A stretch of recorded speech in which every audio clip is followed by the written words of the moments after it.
एक डॉक्टर था, वो लोगों को ठीक करने के लिए अपने प्राणों तक की बलि दे दे ऐसा काम करता था। तो जिस एरिया में रहता था कई जगहों पे उसकी कार नहीं जा सकती थी, तो उसको पैदल जाना पड़ता था। एक दिन पूरे दिन मेहनत की, रात को थक के चूर होके 12 बजे आके सोया और रात को 2 बजे उसके फ़ोन बजा।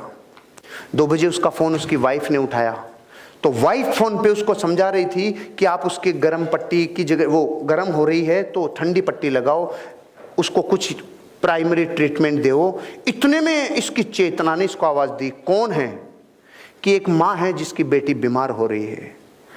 उसकी चेतना ने पकड़ लिया कि कोई मेरे को याद कर रहा है। फिर उसने क्या किया, उसने पूछा कि कितनी प्रॉब्लम है, कि बुखार 104 डिग्री प्लस है। खड़ा हो गया, अपना बैग उठाया और चालू हो गया रवाना। वहाँ तक पैदल जाना था। तो जाते टाइम एक सुरंग थी, सुरंग में से जाते टाइम एक आदमी ने उसको आवाज़ दी, डॉक्टर। वो रुक गया। माचिस है क्या? तो उसने अपना बैग रखा, माचिस तिल्ली जलाई और उसकी सिगरेट जला दी। जलाते टाइम इसका चेहरा देखा, चला गया। फिर जब वापस आ रहा था उस लड़की का इलाज करके, वापस उसने पूछा, डॉक्टर माचिस है क्या? इसने फिर नीचे बैग रखा, माचिस की तिल्ली जलाई और इसकी सिगरेट जला दी। फिर भी चेहरा देखा, आगे चला गया। रात को 4 बजे 5 बजे जाके सोया।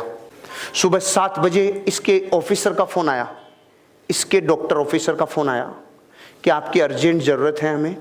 रात को अपने ऑफिसर का किसी आदमी ने मार पिटाई कर दी, बहुत ज़्यादा घायल हैं। सुरंग में किसी ने इनको लूट लिया और इनको बहुत नुकसान पहुंचाया, इनका इलाज करने के लिए आपको आना पड़ेगा। तो पहले तो डॉक्टर ने जाके सुबह 7 बजे उसका इलाज किया अपने ऑफिसर का, और फिर पूछा कि इसका ये किसने किया? तो उन्होंने कहा कि जिसने किया था सुरंग में ये काम, उस आदमी को हमने पकड़ लिया, पुलिस के हवाले कर दिया। तो उसने कहा मैं उससे मिलना चाहता हूँ। ये गया और जेल में जाके देखा तो वो वही आदमी था जिसकी रात में इसने सिगरेट जलाई थी। तो इसने बोला, इसने एक ही प्रश्न पूछा जो आपके मन में भी आ रहा है कि मैं भी तो आया था, तूने मुझे क्यों नहीं लूटा? उसका जवाब सुन के मेरी ज़मीन निकल गई कि मैं तेरे को लूटता भी और तेरे को कूटता भी, लेकिन जब भी तू आया मेरे पास तो तू अकेला नहीं था, तुम 2 थे, और मैं अकेले को लूटता हूँ, 2 को नहीं लूटता। अब मैं आपसे पूछ रहा हूँ, दूसरा कौन? मैं आपको ये बताना चाह रहा हूँ, जब ये स्टोरी मैंने पढ़ी ना, ये अमेरिका के किसी डॉक्टर की कहानी है जिसने अपनी बायोग्राफी में लिखी है। उसके साथ वो पावर थी जिसको आप लोग और हम लोग सुप्रीम पावर कहते हैं, क्योंकि उसको ये पता था कि इस आदमी के साथ हादसा होगा। जो अपने प्रोफेशन को इतना बेइंतहा मोहब्बत करता है, वो तो अकेला ही था ना, उसको थोड़ी पता था।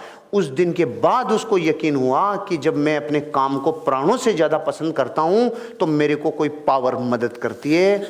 मैं आपको ये कहना चाह रहा था कि आपका ध्यान इतना ज़्यादा मेटेरियलिस्टिक हो चुका कि आपको पावर शब्द पे विश्वास नहीं रहा। कि आप, कोई कह रहा है माचिस, कोई कह रहा है छाया, आपको ये तो पता है ना पावर्स होती है।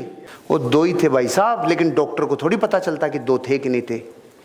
ऐसे आपकी ज़िंदगी में आपको भी कई बार प्रकृति मदद करती है। जिस आदमी की अपने काम के प्रति अटूट श्रद्धा होगी, प्राणों से अटूट श्रद्धा, माँ कसम मुसीबतें भी उसका कुछ नहीं कर पाएगी।